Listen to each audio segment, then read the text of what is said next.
balat ta guys, mga unta. Kay ngano nangangati na naman oh. Gimok ba sa Bisaya pa mo, gimok siya. Yung parang nangangagat sa kati. Kaya kailangan kong kain ito. Ano lang naman to? 2 to 3 times a week lang. Ay hindi mo kaya. Ito lang kasi yung mura, libre. Meron dati na nakagaling sa akin. Kaso mahal. Ngayon nagmahal na after sa pandemic. Nagmahal na siya. So magmantinir na lang taning bawang guys. Ganito lang naman siya kainin. Madali lang siya kainin guys. Ano na lang bilisan mo lang para hindi maanohan yung tapang.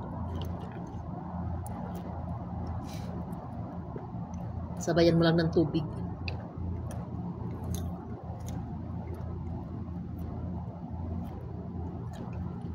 Tapang na talaga yan.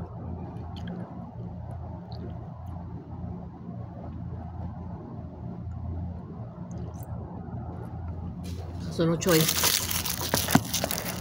Kaysa bumili ng gamot mahal.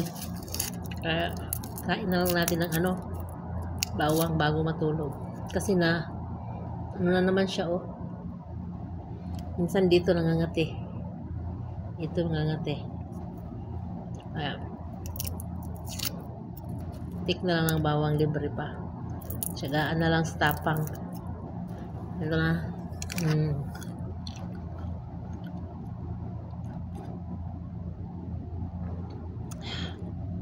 No choice. So dalawa.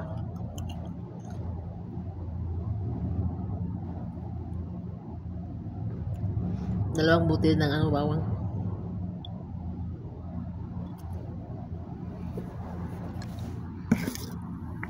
Buti na nga lang naanuhan ko to nalaman ko to na sa agency. Yung agency ang nagturo sa akin na kasi ako dati high blood.